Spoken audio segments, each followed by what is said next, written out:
Assalamualaikum warahmatullahi wabarakatuh. Good evening to all audience, ladies and gentlemen. Nuzul Islam documentary back again for sharing knowledge and mutual remembrance in welfare. Morality is the dividing line in Islam. The Akhlak is also the spirit of Islam. Religion without Akhlak is like a body without a soul. Moral character will ensure the human life at work and the hereafter. Civilization will remain because of its strong morality, as well as the collapse of a civilization because of lack of moral, like what happened to the Lut, the Prophet Abraham, Noah, the children of Israel, and so on. Man with noble character will always be under the protection of Allah subhanahu wa ta'ala as the days of the Prophet and his companions' generation. The effect of the positive and negative values in public life always comes up fighting for a place affect the human soul. That is why in every society there are good and bad. When the dominant society is good, it will produce a good life. But the dominant society is bad manners, that it will create a generation that will damage the display of a society. This is the importance of providing the best education to the young generation, our children the best upbringing and morals. Islam not tell us to give the comfort and luxury of hundreds of millions, not even giving friends or wealthy without noble character. Accordingly, fortress of education of our young generation with the love of God, the Prophet, and the Imams, well as the word of the Prophet. Verily, I, Muhammad, sent to improve moral. Hadith Bukhari.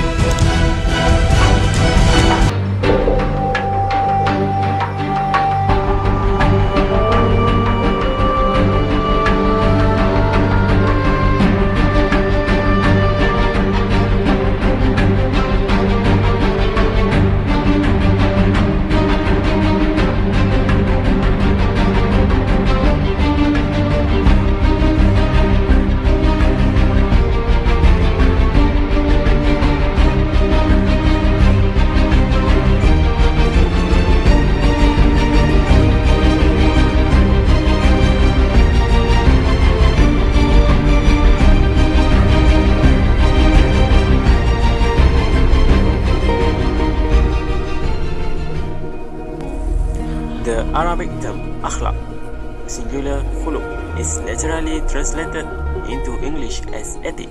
Khuluq comes in the Quran 2 times, in Surah Ash-Shu'ara and Al-Qalam.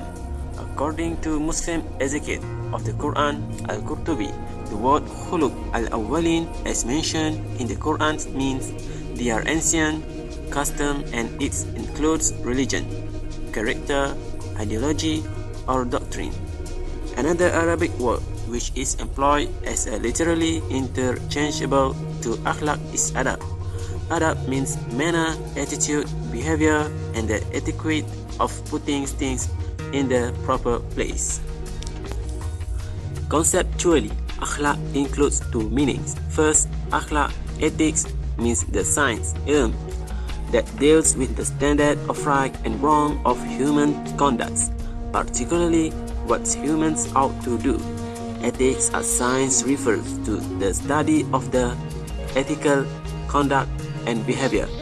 And in this case, ethics means the human effort to studying moral standards and conduct to ensure that man possesses the right understanding of moral behavior.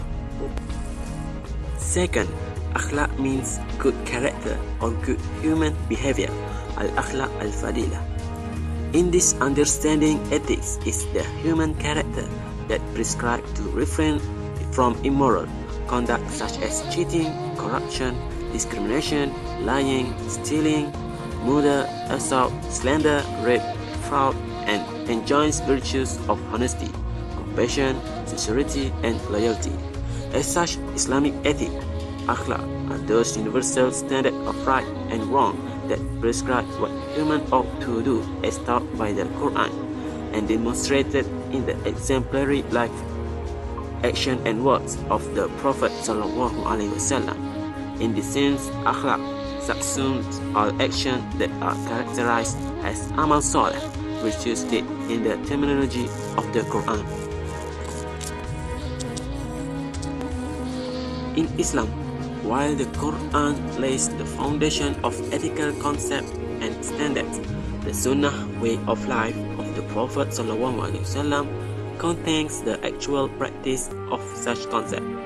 For instance, in chapter 68 of the Quran, verse 4, in the Quran states that you, Prophet Muhammad, are on exalted standard of character. When Aisha, the spouse of the Prophet, was asked about the personality, character of the Prophet ﷺ, she replied, it was a reflection of the noble Quran, as ethical concepts taught by the Quran are embodied in the way of life of the Prophet. Both the Quran and Sunnah are the source of the Islamic ethics. Various Quranic verses and numbers of prophetic narration provide a code of ethics, which cover the dimension of human behavior, some of which are the following. To begin with, according to the Quran, belief in Allah, humility, better communication, and continuation of good deeds are the foundation of good moral. The Quran states that the best person is the person who upholds this moral foundation and invites others to practice these values.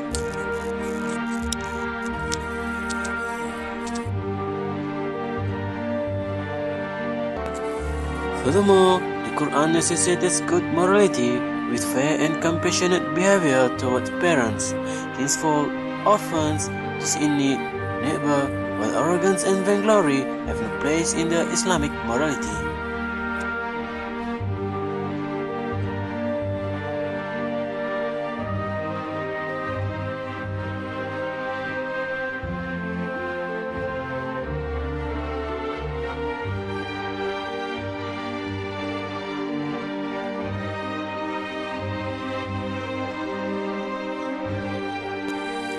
Similarly, the Quran prescribes the behavior of being truthful in speech and action.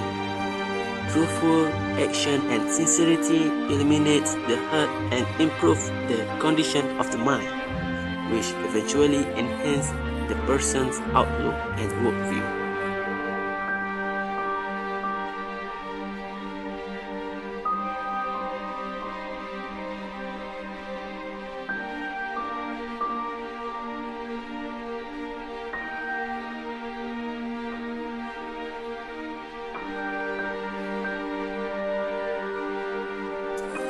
In another chapter, the Quran prescribes the moral duty of authenticating received reports and narration. The intellectual attitude of classification and scrutiny of given information is part of the moral duty of every man and woman.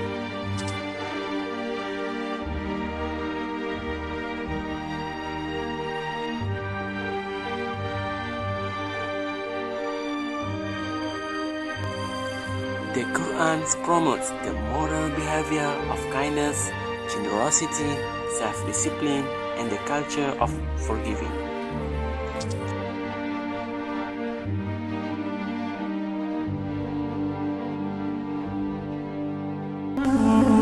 The Prophet mentioned that the aim of his mission is to complete the good morals, for the Prophet was sent to upgrade and inculcate better morals values taught by all prophets. Religion of Islam aims to uphold and perfect good, universal values of human conduct. As such, the entire religion of Islam aims to serve good morality. The Prophet said, I have been sent only for the purpose of perfecting good moral. Furthermore, the Prophet was asked, who are those whom Allah loves the most? The Prophet replied, those who possess good moral. In another occasion, the Prophet started the defining attributes of the Muslim character. He said, a Muslim is the one who avoids harming Muslim with his tongue and hands.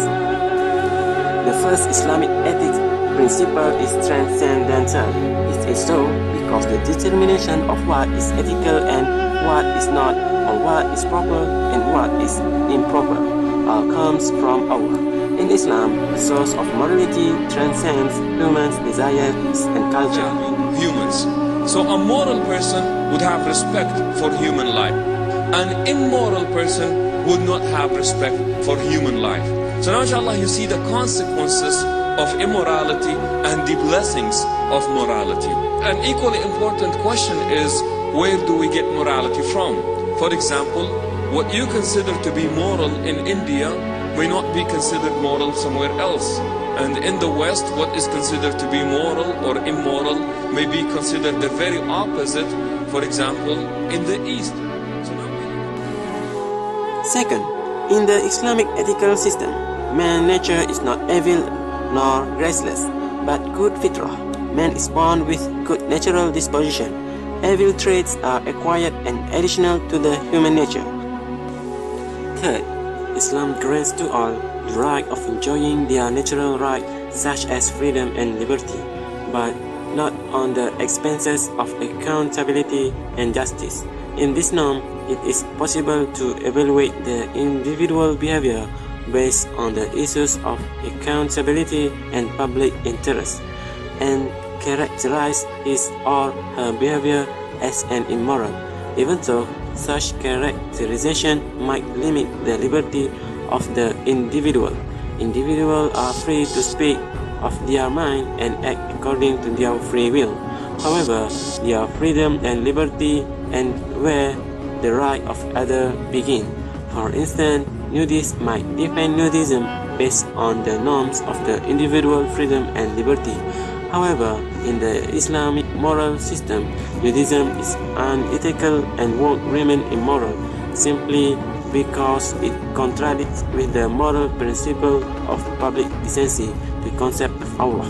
In this respect, apart from the Quran and Sunnah, which commands men and women to cover their aura, modesty, nudism violates also the right of public decency and public order.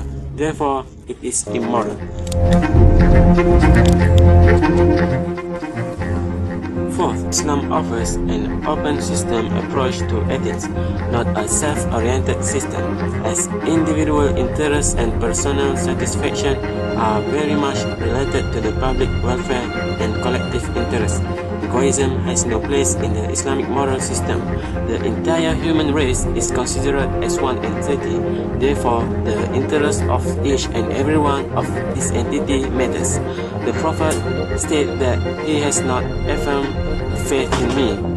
He is not a true follower who eats to his satisfaction and sleep comfortably at night while his neighbor goes hungry and is aware of it. This and other narration make Islamic ethics to transcend ego and personal gains. Islamic ethics is not just a personal affair, but it also a social matter. It aims to serve the needs of both the individual and the society, as it aims to take everyone right into account. Fifth, in the Islamic ethical system, decisions that benefit the majority or minority are not necessarily ethical in themselves. In the Islamic conception, ethics is not a number game. Therefore, Islam rejects the utilitarian contention that says moral ethic is whatever brings the greatest happiness to the greatest number of people. For instance, regardless of the number, percentage of the people who approve corruption and bribery. Both corruption and bribery are immoral and would remain unethical in Islam. Similarly, despite the number of people who would support or vote for same-sex marriage, lesbianism, and gays, these conduct are unacceptable and immoral in the view of Islam. Islamic ethics is characterized by principles and norms, not by numbers and hedonism.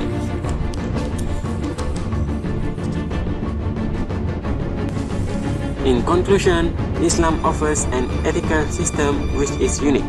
In Islam, ethics and religion are rooted to primordial human nature, which is innocent and good unless it's corrupted. Similarly, ethics, religion, and law, fiqh, are complementary and do not contradict to each other. In this case, what is morally wrong is also illegal, and the law permits only what is moral. Similarly, in Islam, both morality and law are derived from a religious source, and religious teaching are practiced through morality and law. Second, Islamic ethical system is unique because its value judgment transcend all worldly gains and relativism interpretation. Transcendentalism, universalism, and normative character are among building blocks of Islamic ethics.